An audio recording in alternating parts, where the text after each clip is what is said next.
right, welcome in to our first episode back with Wilson Live. It feels like it's been a bit of an eternity, but it's really only been about 2 months. Yeah. We'll talk about some of the For good reason, though. for some of the life that's happened, maybe in a little while. absolutely. But let's thank our wonderful partners. We met them a couple months ago, but Yeah. Gina and Lena, this episode is brought to you by them, your trusted real estate team with Caldwell Banker Southern Realty.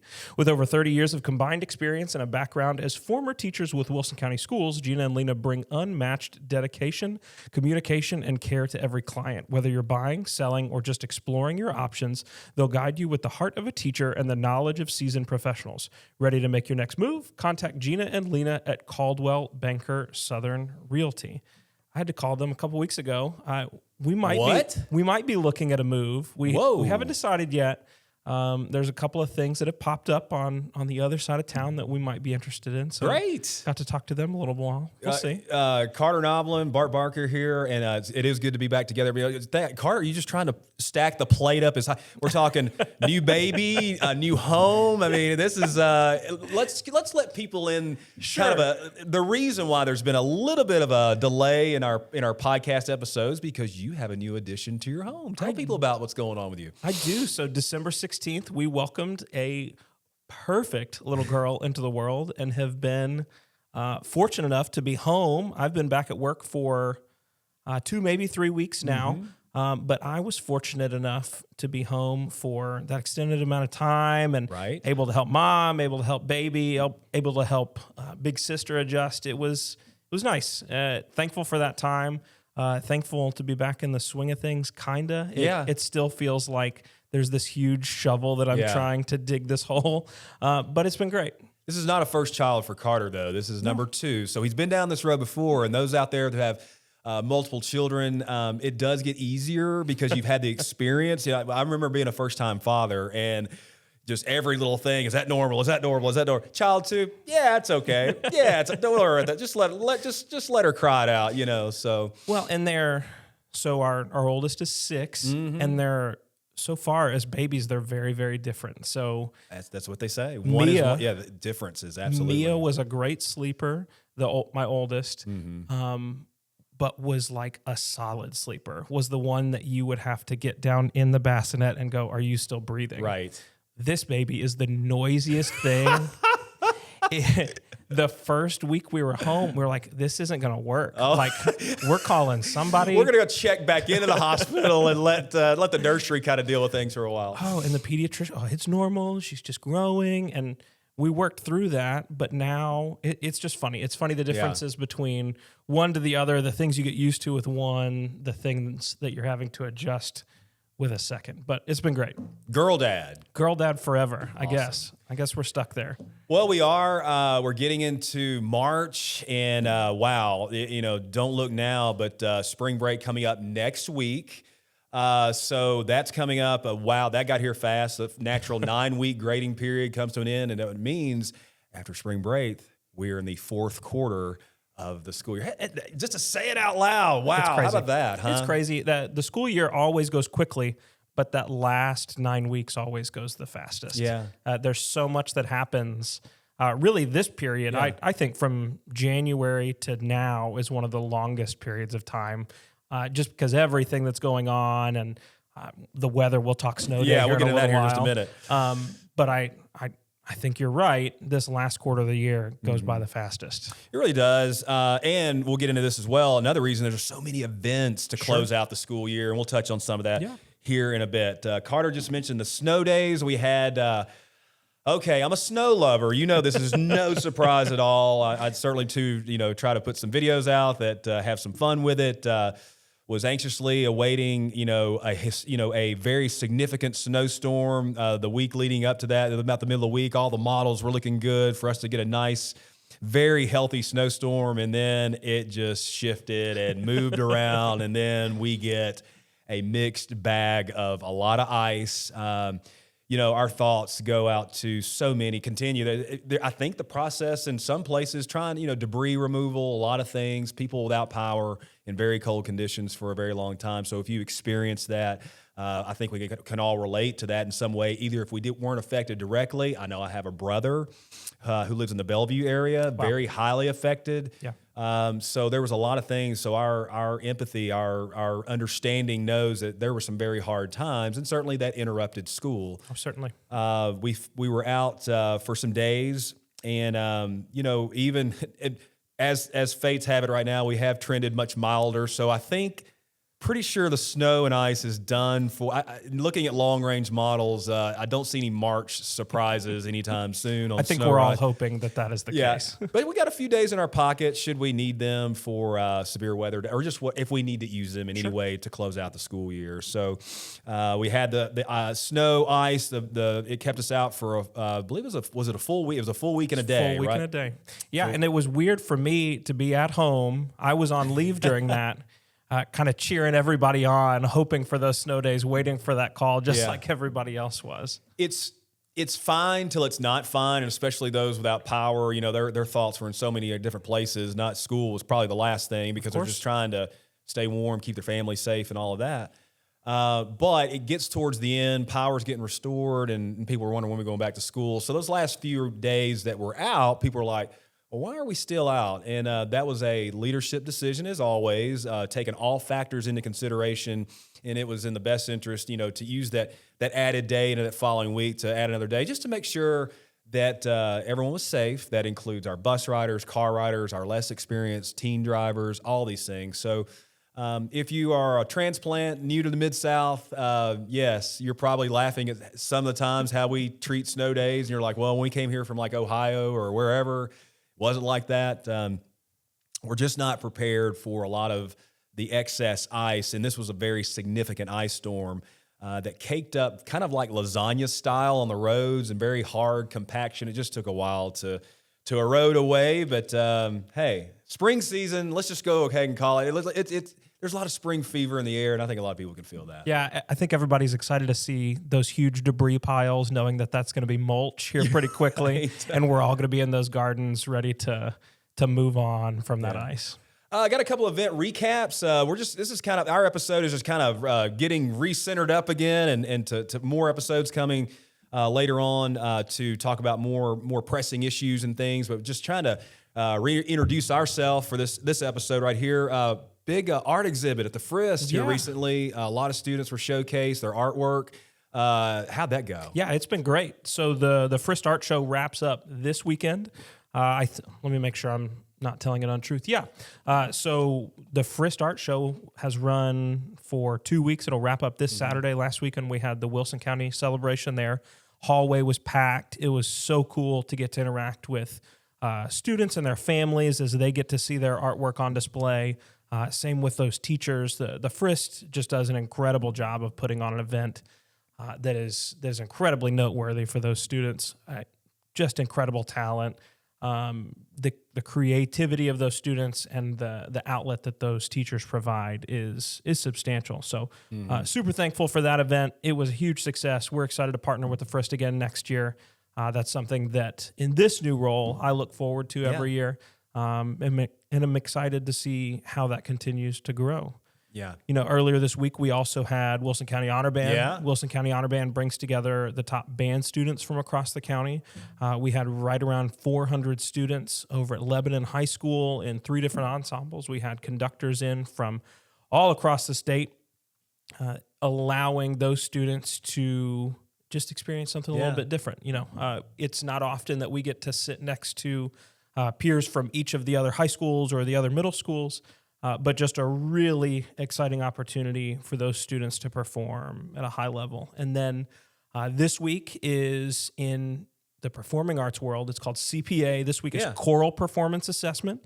It's the regional assessment that many of our choral programs undergo just as kind of a status check. In some of our other classes, it's the TN Ready test. It's some of that scary state testing. And that's what it is for our choral groups and our band groups. This week it's choir. I've been fortunate enough to go sit and listen to those concerts in Murfreesboro this week. Beautiful concerts, all of our choirs, several middle school, all of our high schools, achieving at a high level. And then next week, our bands take the stage. Yeah. They'll be out at White House Heritage, performing for another panel of judges. Again, all of these groups, they prepare an entire concert. They get in front of a panel of judges where they perform their entire concert, get feedback, get scored from those judges. And then my favorite part is they go into another room for another judge, and they have to read a piece of music they've never seen before. So we're testing some pretty high level skills for our band and choir students, and it's been a busy couple of weeks. This is kind of spot on why we do these podcasts, because we can really talk at length about what is going on behind the scenes. There may be those parents and guardians and friends of those students who are involved with that. They realize what be going activities and things such as this may be going on, but to the public, to those. Beyond our county borders and out into the wild, into the world, that's what's going on in Wilson County schools. Just a lot of different wonderful things showcasing the arts. We'll talk about athletics here in a minute. Just great things. Carter does a fantastic job as our fine arts coordinator, just really showcasing those. He'll send me tons of information about upcoming events. I know he different spring shows that'll be coming up. He'll let me know about. We'll put that information out for you guys. So all kinds of great things. It goes on. All sing. Yeah. So this Monday, our choirs get back together. A little bit different of an event where all of our high school choirs get together. They'll meet at Lebanon High School. Each high school will do a small concert, but then everybody comes together and sings a piece at the end of it. This will be the first time that I've gotten to experience All Sing. I'm super excited about that. We talked a little bit about CPA, but then we get spring break. Everybody calms down for a few minutes. We've got students traveling. We've got a group going to California. We've got some groups going to Florida. There's all sorts of things happening over spring break. But when we get back, it's musical season. Yeah. And you're right. We're going to do our best to feature and highlight as many of the performances. Yeah, it's a lot. It's a ton. Looking at that schools calendars, do a great job of showcasing those on their own for sure. So definitely stay in tune to what they're putting out about their shows, because they do want to promote. They do promote those very, very well. Oh, certainly. And every performance is one that you're going to want to be at. Right. They're incredibly well produced. I'm excited to be in those audiences again this spring. It makes the busyness of the season. Yeah. It calms down for a couple hours while you can sit and just watch middle schoolers, elementary schoolers, high schoolers achieve at such a high level. And they do. I've had the opportunity over the years to really sit back and watch some of these, and these students in all age ranges are just fantastic. And these shows are well worth your time, and it helps them in a lot of ways and supporting them, and a lot of things they're able to do. So if you have time, if you have even no affiliation to any student or staff member who's part of the shows, still well worth your time. I think some of these, are great to take children to, and just an afternoon out or an evening out for them to sit back and just watch this, because what it can do is, if anything, it might just plant a seed for that child. Exactly. Yeah, you're right, and that's what I'm trying to do with our 6-year-old. We were at some choir concerts yesterday. Yeah. We're going to be going to these musicals, hoping that we can find what that outlet is for her. It seems to change every day, but that's part of being a 6-year-old, I suppose. But you're right, that lack of affiliation, I think, is even better when we're going to attend these events. When I go to an event and I'm directly affiliated with something, I'm stuck on that one little person. If I'm a parent, it's really hard for me to see outside of that one child. But when I go and can just enjoy the whole piece, it's pretty special. A lot of talk for fine arts, switching over to athletics. Right here at this point of the year is the crossroads between like your winter sports postseasons and your spring sports really starting to crank up. So we've had a lot of basketball over the weeks and postseason district tournaments, all of that. So that's going on. Baseball, softball, all these things will really, and all tennis, all these things will really get going here pretty soon on the spring sports schedule. So lots to look forward to there. Those are also great events. When you find a nice spring afternoon and you're looking for something to do just to enjoy the weather, going out and watching our student athletes, play sports in any of the spring sports is always a great thing to do. Especially with spring fever in the air and all of that. It's a great time of year, and we look forward to all and wish all our teams the very best, and certainly our students who are involved in shows. Just a lots to be excited about this time of year. Yeah, and that's the best part about some of the things we've talked about is there's an outlet for every student, and we want to find something for every student to do. This is one of my favorite parts of the year because you walk out of school in the afternoon. It's not dark anymore. Time change coming up soon. Oh, gosh. Time change. Yep. Wow. Forgot about that. Is that this weekend? Last it's weekend? It's in March. I forget. It's coming. Yeah, it's coming soon. It's coming soon. So our campuses have a little bit different of a feel in the afternoon. They're a little bit more active. They're busy. There's cars still parked in places where you're going, that parking lot was empty a month ago. Right. Favorite time of the year. Talking about a few things. I put this out recently because this is a great platform to help promote this because kindergarten pre-registration is underway for next school year. And I say that because you may know somebody that's maybe moving to Wilson. They're having plans to move here over the summer and all that. And maybe they've seen the information already, but with us not having any kind of record of that family on file, having interest in the district, having an incoming kindergartner, and that being their first child to enter the district. So spreading the word is very important to know that process can get going because it is a multi-step process. You start with the pre-registration and then prompts for more instructions to make sure your little one is ready to go for kindergarten, which if you want to know, it is Monday, August 3rd. It will be the first day of school for the 26-27 school year. So that is underway.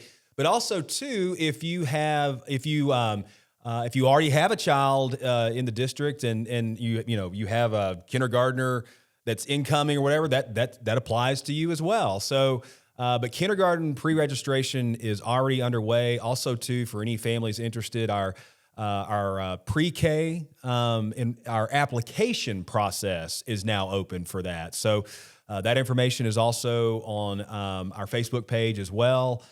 So check that out if you're interested. There's a qualifying process for that, but you'll see all the information there that will help you determine if pre-K is a good fit for your child and your household and what the district has to offer involving that. So just a few house list items there.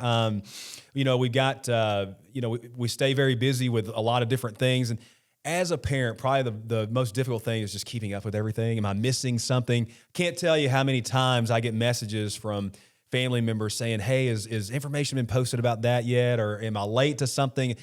One of the greatest replies I'm always able to provide families when they do reach out, and I just say, hey, take a breath. You're just fine. You haven't missed a thing. So, but the kindergarten pre-registration is underway, and I know there's several families out there who would be interested in that, especially if you know somebody moving in. So keep that in mind. So what are the different outlets that parents should stay tuned into to get that information? The district does a pretty good job of promoting what they can. Right. Individual schools through the different social media channels. Parent Square is a typical messaging service for students and families that are already tied in. I think that might be it. Some of our schools utilize Class Dojo. But really, there's a way for us to get information. Yeah, there is. Check those websites. I know in 2026, we don't use websites as much as we do just a Facebook page, but that information is still there. And of course, if families have any questions or they're just confused on something, schools are very good about just simply answering those questions. Sure. So, you mentioned some of those outlets that families do have a direct path to students, teachers, or just simply the front office making a phone call. They can guide you in the right direction. If all else fails, people can send me an email. Can you send me to the right person to get this question answered? So there's multiple ways to make sure that you're staying up to date on what you need to know in this busy upcoming spring season for sure. And looking ahead to next fall. I mean, it'll be here. It'll be here really, really quick. It'll definitely be here. Some other things I was just thinking about, like, I encourage you to Here's another piece of information that I do put out a lot, and it's a great place to always get great information is our school board meetings. And look, our school board meetings the most exciting piece of live stream to watch? And the answer to that is no. However, they are there archived for you with great information. Okay. We have, our board members, our director of schools, our district leadership, they work very hard to collectively make this district the best that it can possibly be in the best interest of students and staff and everyone, families. So, a lot of good information is there for finding, what you need to know, especially in the director's report. Mr. Luttrell will have information there. All kinds of great things. There's always a nugget in that director's report. There's always something to catch there that even for staff, even for teachers, staff, and district personnel, there's almost always a nugget right there in that director's report of something that's beneficial to them. And you're right, those meetings are always accessible virtually. And they're pretty easy to navigate too. Yes. You can click through, the chapters, the agendas are there. It's a useful tool. Switching gears, we want to make mention of this because it's gotten the attention of many, not only locally but nationally, because of the inspiration he did provide with a very long and courageous battle with bone cancer. Is former Lebanon High School student athlete Jaden Bailey. We're going to spend a little time here as we kind of close things out, just really kind of reflecting on him and kind of what he really meant to so many. I had the pleasure to interview him last November. His mom about what he was going through. For those who just aren't familiar, he was diagnosed with osteosarcoma some years ago, but I believe it was in his middle school years. And so as time went on, one of his arms, it became very numb and basically useless. I mean, that's where it had gotten. And so he was advised, the family, if we amputate the arm, then, that will relieve that pain and all of that. And so amazingly, that was the case. And he still was playing high level, upper classification, state of Tennessee basketball with a large school. And the story, I think about it, and I think to myself, the inspiration that he provided to so many, it's unmatched to anything I've ever seen. The kind of character example that he set, and those who maybe aren't familiar, he did succumb to his cancer that he did have, the long fight here towards the end of February. So our hearts and minds are with that family, with the entire Lebanon High School family, friends of Jaden's, certainly family members. And I was able to go visit him again about 3 or 4 weeks ago, about a month ago or so. And I could tell that at that time, energy level was down compared to when I spoke to him back in November. We don't know the timetable for any of that, but I could just tell a little bit of a difference. And the fight was so long and so hard, but it was, again, I can't say this enough, extremely courageous. I know I've spoke with, Lebanon High School principal, Dr. Scott Walters, about it. The following Monday after he had passed, the entire school showed their support through wearing blue for Jaden. And so I was able to go out there and get some photos of that to see, what his impact on that school and this community, and even, people who resonated with him nationally and just well outside of Wilson County. It was far and wide. I remember this. It was kind of around, kind of towards the first of the year back, early days of January. I believe Tennessee was playing Texas in a basketball game one night. And, the announcers were Carl Ravitch and Jimmy Dykes. If you watch a lot of college basketball, SEC basketball, they're always doing that. But even they gave a shout out to Jade. Jade was all over the place. All over the place. He was all over the place. And I was just like, man, that, makes me proud to know his story and know him and know that they know his story. They know his hardships. And so he was able to come in contact with a lot of people on a very large platform. But it was very, very sad to see, to get the news that Jaden had passed, but the legacy and impact, a true hero in every sense of the word. Teachers, one of our ultimate goals is to have an impact on the lives of our students, and every so often we interact with a student who deeply impacts our adult life. And I think one of the neatest parts about Jaden's story is he will have gone on to have impacted not just the lives of the adults around him, but the students that have directly been around him, and then the students that just know his story. There is some, you talked about the strength that he fought with, and just the overall character that he exuded all the time. That's going to speak volumes for a very, very long time, and will have a lasting impact, not just on those that were right there around him, but everyone else that has known his story.